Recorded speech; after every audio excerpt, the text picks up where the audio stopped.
Welcome to Shape of the City. I'm Clover Frederick and I'll be your host. Now, finding a balance between exercise and nutrition can be a challenge for anyone, but figuring it out for your children can sometimes be even trickier. Today, we'll learn more about finding the right balance with my guests, Dr. Bob Rauner with Partnership for Healthy Lincoln and Michelle Welch with LPS Wellness. Thanks for being here. Thanks for having us.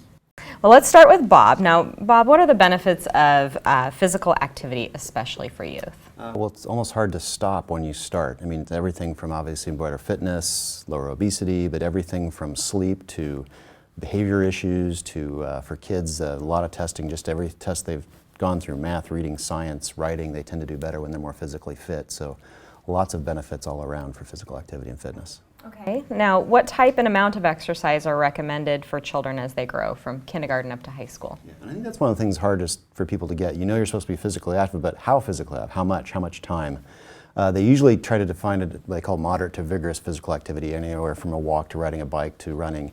They usually want about 60 minutes a day for kids, and they're actually pushing the adult measures up there now too, that even adults should be getting that range. So 60 minutes, and some people try to say, well, half that should be in the school and half should be when they're home. So obviously you want parents to be responsible for some of that once the kids get home and don't let them just play on the iPad or something like that. Another way people are starting to look at it is things like step counters, for example. Adults 10 to 12,000 steps a day is the ideal, and for kids probably 12 to 15.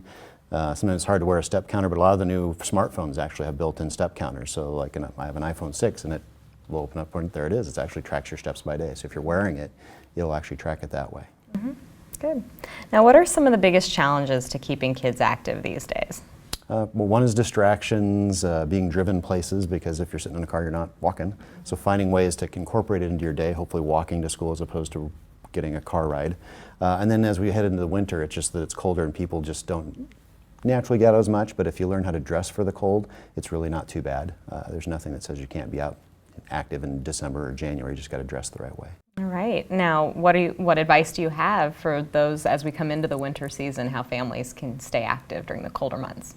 Well, one is layer, so you can go outside, whether it's still walking to school. Of course, when it snows, if it's a snow day, great. Get out there and make snowmen and things like that. Sometimes finding some indoor sports, whether it's arena soccer or basketball or something like that. So someplace, if it is too cold, finding an indoor place where you can be active.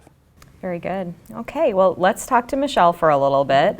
Obviously nutrition is a big part of this balance. What are some of the key things that parents should be aware of?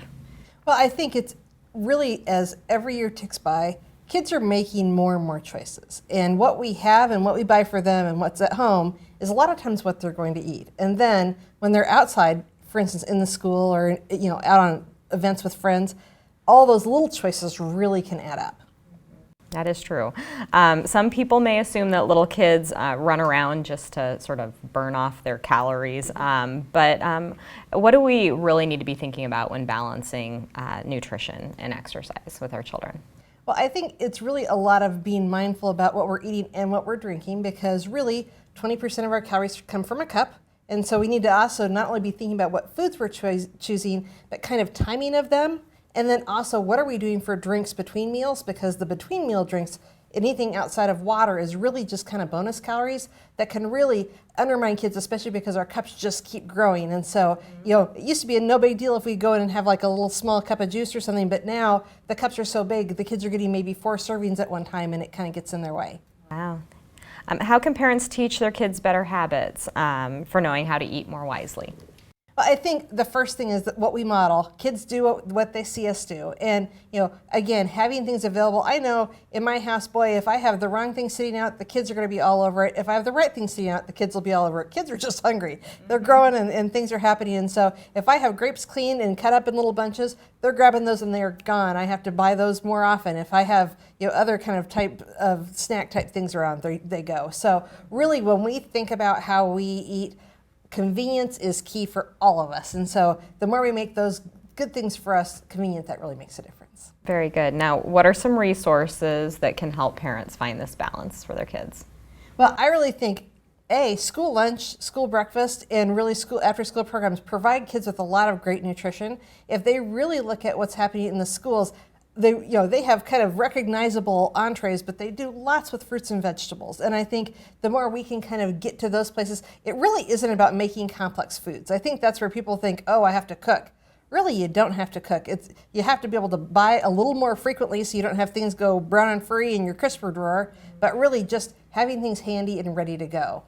Well, we've talked now about nutrition and physical exercise. Now, how do we form a balance as parents? Okay, one thing is trying to figure out how to quantify that balance. From the past, people tended to use calorie counting a little bit, but we found that people it's harder to understand what a calorie means, or as opposed to distance sometimes is easier to understand. So if you know that, for example, if I have a 20-ounce pop, that's 3 miles for an adult, 5 miles for a kid, people understand that difference better. And so there's times like, for example, where you're playing 2-a-day football and it's hot outside, well, a Gatorade's probably appropriately, but a random day, probably not, because you're not going to burn off those extra calories. So knowing what you're burning off versus how much you're taking in, and so turning your calories into distance makes more sense for most people. The other piece of it is, too, kids at different ages have different levels of activity. We have, the little ones, they're kind of moving all the time, and then we just keep training them to sit. And the training them to sit isn't helping any of us, including us. So really, as we all move on, we really find research shows that we greatly underestimate how many calories we are taking in, and we overestimate, that walk. Oh my gosh, that walk probably paid for 3 brownies when it really maybe got you a quarter of the brownie. So we'll show kind of some examples later in the segments to kind of help give people a better perspective of really what are they taking in and how does that balance. Very good. Now, you've given us a lot to think about. Thank you both for being on this show. When we return, Michelle is going to give us some really great nutrition tips that we can use with our children. What if you could add 5 years to your child's life and make your whole family healthier with simple changes? Partnership for Healthy Lincoln wants to help you and your family live longer, healthier lives. It's easier than you think. Take the dog for a walk, play more and text a little less. Swap out a soda for water once a day. Keep fruits and veggies handy for snacking. These simple changes can add 5 years to your child's life and make your whole family healthier. For more information, visit healthylincoln.org. Hi, I'm Michelle Welch, registered dietitian and Lincoln Public Schools Wellness Facilitator, talking to you today a little bit about energy balance. So say you have kids that are getting a little bit older and they have some walking around money and they're out on their own. What beverages are they going to choose? Again, if we're at home, we have a lot better control of what we offer to them. But if they're out and about, hopefully we get them to choose water, our ideal drink.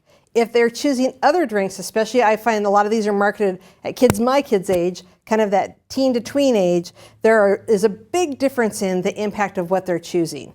So if you look at something, for instance, the difference between diet and regular Mountain Dew, if we talk in terms of the amount of miles that you have to walk to burn off these extra calories that they get from drinks that really aren't providing any nutrition, this Mountain Dew is about 3 miles. It's 2.9 miles of walking to burn off this beverage. Sobe is a 2.5 mile walk. This Gatorade, which you find really especially geared towards marketing for kids that are in sports, this is 1.3 miles of their practice, and if they're out and walking around. So really, if you have a kid playing sports, if it's less than 60 minutes of activity, they really can go with water as your ideal sports drink. When we talk about Sobe Life Water, I wanted to mention this one particularly because it says 0 calories, but you notice I have sugar cubes sitting in front. It's actually 32 calories because of a labeling loophole. So if you're looking at items and thinking there's 0 calories, it's important to have a realization and look on the back of that label, because the back of the label will show you if it has carbohydrate, every gram of carbohydrate's 4 calories. So you end up with a third of a mile walk for this Sobe Life Water that's 0 calories. What we do for drinks makes a big difference. About 20% of our calories happen in our cups. So helping kids learn early to make better choices can make a huge difference for them, especially for those teens and tweens when they may or may not be as active as what they used to be. So today we're talking about energy balance and really trying to get the right amount of food and also at the same time feel full.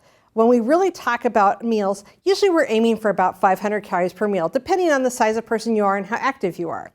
In this example that I'm showing you, this is what I see happen for people is they get shanghaied by their salad all the time. It's tricky because we think we're eating healthy when we're having salad, but there's so many toppings that we love to put on that can really add extra. I want to just give you a couple different examples of these. In this example that I'm showing you, this amount of salad has the same amount of calories as this amount of ranch dressing. So even though this is only 100 calories This is also 100 calories. And so for adults, when we're thinking about making about a 500 calorie lunch for ourselves and we want to make a nice big salad, we can have a huge salad depending on what we're doing for our dressing. One trick that I also find is a lot of times if you go out and have salads out and about, they really load them up with cheese, which is great and it tastes great. However, it can also really pack on the extra calories to your salad. So be real mindful of how you're doing your cheese on your salads. If you sprinkle it on, if you can do a little measuring at home first, that can really make a nice difference. Also, don't think it's just lettuce that can be a good choice for you. This example, I can have even more celery than this, and it's the same amount as this lettuce, or this many carrots. These are only 100 calories. So when you look at the other examples I'm showing you and other segments, you'll really see, gosh, 100 calories goes a long way in fruits and vegetables to filling you up, keeping your calorie balance right, and making you happy and healthy in what choices you're making. So here come the holidays. And what comes with the holidays? Tons of opportunities for walk-by calories and holiday party treats that maybe we didn't have planned in balancing out how much we burn and how much we're eating. So every time someone offers you a cookie like this, think about that cookie as 1.5 to 2 miles of walking just for one of those cookies at the open house that you think, oh, it's there, it's free, I'll have it. It really can make a big difference. Things like samples at stores, cookies at holiday open houses, or even those little extra treats that end up after a meeting in the break room that you decide to clean up, every little bit can make a big difference, especially if you're struggling to get out and move as the weather is turning colder. So remember, little choices make a big difference in your day-to-day health and in helping you to not have to take quite as long of a walk. So get out there, enjoy, and keep finding your balance. Behold the power of choice. Hi, I'm Ann Ringline with the Lincoln Running Company, and running's a wonderful thing. We encourage you to get out on Lincoln trails, but be sure to be safe when you're out there on them. Never run more than 2 or 3 across. Stay to your right, and if you need to stop, get off to the side of the trail so others can pass safely. If you need to pass someone, make sure that you let them know and pass them on their left. If it's getting to be dusk out or dark out, make sure that you wear a blinky light so you are visible to others. Get out, enjoy the trails, be safe, and share the road. Welcome back to Shape of the City. I'm Clover Frederick, your host. Now, we've talked about the importance of nutrition and exercise, but there's at least one more thing that's key to a youth's development, and that's sleep. Today, we're going to learn more about the importance of sleep from Timothy Nelson, an associate professor in the Department of Psychology at the University of Nebraska-Lincoln. Thanks for joining us, Tim. My pleasure. Thanks for having me. Well, let's get started. Now, we all know that sleep is obviously very important in our lives. Why is it especially important for kids? Well, sleep is critical for everyone at all ages, but it's especially important for kids because they're developing so rapidly. Kids are growing, their brains are developing, their ability to regulate their emotions and their behavior is all a moving target. And so disruptions and stressors like sleep loss hit kids particularly hard and really can have much more of an impact. Now, what are some of the consequences of insufficient sleep? There are a number of consequences across different areas of functioning. So I talk about how insufficient sleep affects children's brains, bodies, and behavior. In terms of their brains, there's a long history of how insufficient sleep negatively affects cognitive functioning. So problems with attention or memory, problem-solving skills, just not being mentally sharp. Are all consequences of sleep loss. And actually, many of the cognitive effects of sleep loss are really mimic those of ADHD, which is another common childhood disorder. And actually, sleep problems are often misdiagnosed as ADHD, so we really should be assessing for that. So there are real effects on brain. There are also physical effects of losing sleep. There's less research in this area, but we know that sleep loss is associated with overeating, risk for obesity, type 2 diabetes, and also can compromise immune functioning, so kids are more susceptible to illness. And then finally, we know that sleep problems can affect behavior. So if you've ever been around a toddler who's overdue for a nap, you know what this looks like. So kids can become irritable, they can become moody, non-compliance, they're not able to follow directions, they throw tantrums. It can also contribute to pretty serious mental health problems like depression and anxiety. So there's a lot of behavioral effects as well. We've known many of these things, and in fact many of these effects are really intuitive in a lot of ways. But what we've learned more recently that's really fascinating is that these problems kick in at really low levels of sleep loss. So recent research suggests that losing as little as an hour or even half an hour a night is enough to produce some of these really serious kind of daytime consequences. So we've known for a long time that if you keep kids and adults up all night, they fall apart. But in reality, it doesn't take that much to see some real problems. So every bit of sleep matters. And how much sleep do children need? The answer is usually more than they're getting, but there are recommendations that are for different age ranges, and in general, younger children need more sleep, and then the need for sleep gradually declines across development. So preschoolers, for example, the recommendations are typically anywhere from 10 to 13 hours within a 24-hour period. For elementary school kids, it's more like 9 to 11 hours. By adolescents, it's 8 to 10 hours. So you can see there's a gradual decline in sleep need, but still substantial need. And most kids, or many kids, don't meet those recommendations. And even at there's a little bit of wiggle room in there, but even at the lower end of those recommendations, we're talking about substantial sleep need. And when kids don't get that, we see those consequences we were talking about. Okay, now how common are sleep problems in kids? Well, estimates vary considerably, but sleep problems are concerningly prevalent for children. So the estimates are different based on how you define sleep problems, but I've seen studies that suggest that anywhere from 20 to 40% of all children have significant sleep problems. The rates are even higher for kids who have certain developmental conditions. Kids with ADHD tend to have very poor sleep. Autism is also associated with very poor sleep. And then having a chronic medical condition can also interfere with sleep. So really, these are prevalent problems, although often overlooked. Okay, now what can parents do to improve their child's sleep as well as their overall response to sleeping? Well, here's the good news. There is a lot that parents can do, really kind of simple things to promote better child sleep health. And the first thing is probably knowing your child's sleep need.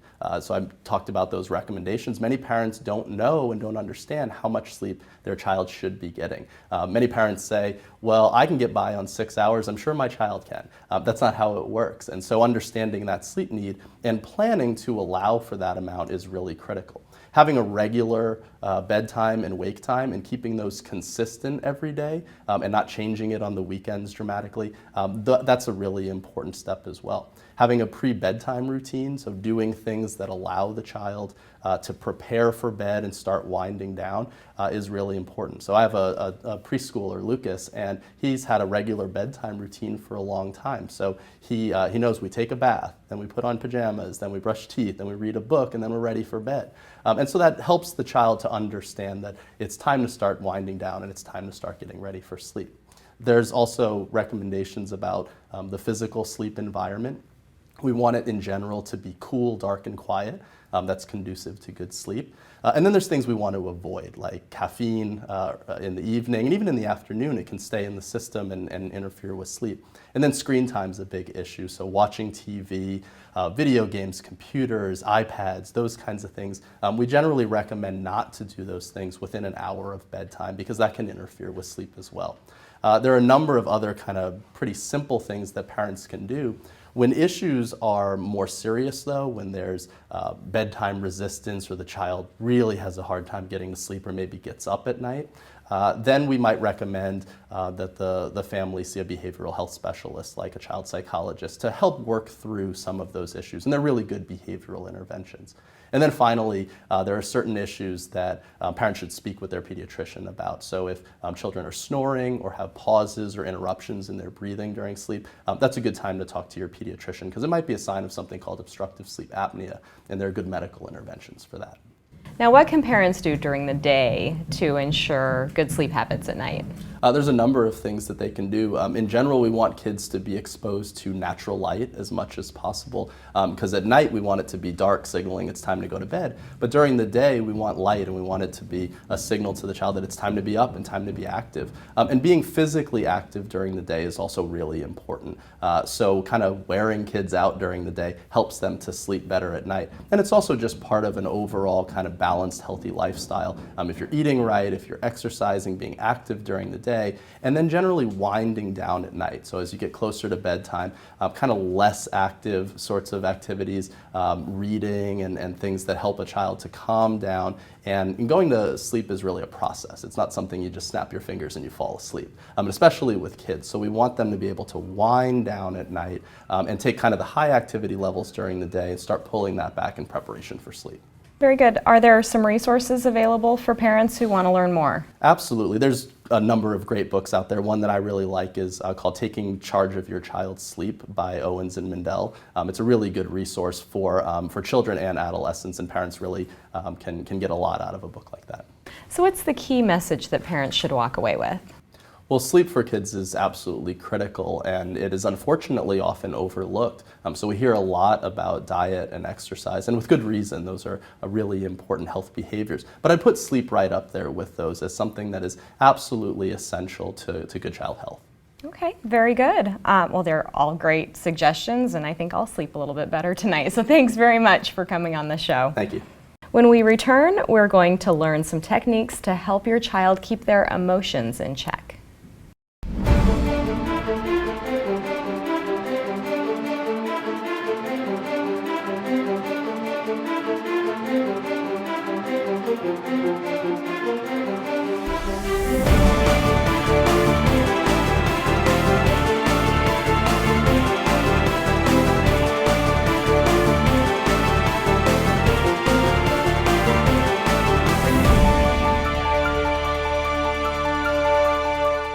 Hi, I'm Sheila with the Lincoln Yoga Center, and I'm here just to share a few tips that you can use for your child to help bring them physical and emotional and mental balance and deal with all the stress that they have in their lives. There's a lot of pressure on our children today to be better and to keep up and to process a lot of information. And so hopefully we can give them some tools to make better choices and learn to deal with stress.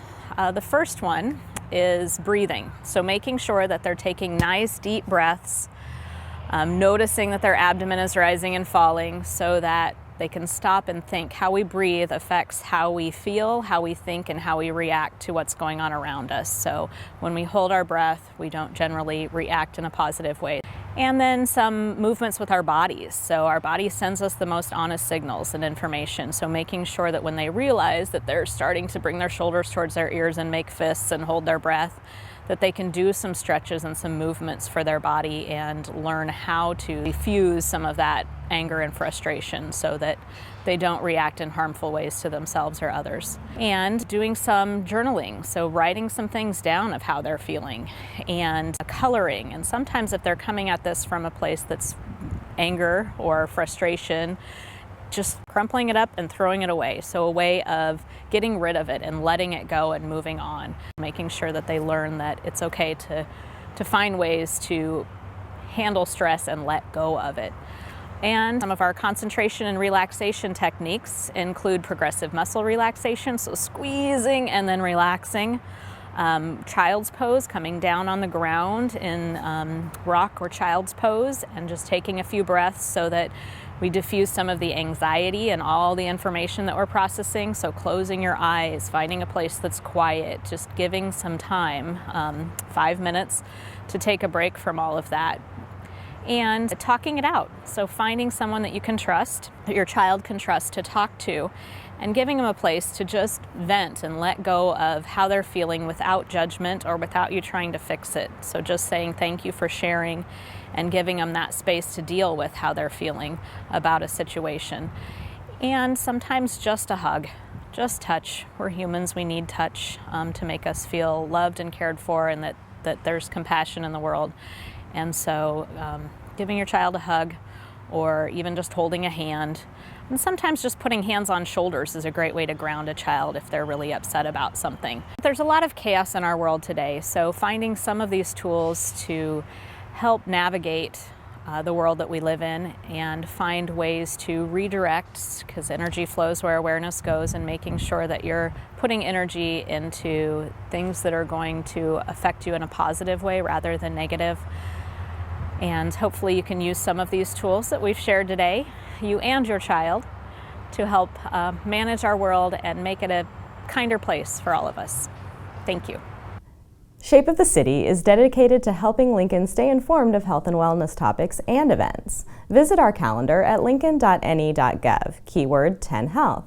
If you'd like to see your event covered, email us at 10healthlincoln@gmail.com. Thanks for watching. Until next time, get active, eat healthy, and stay informed.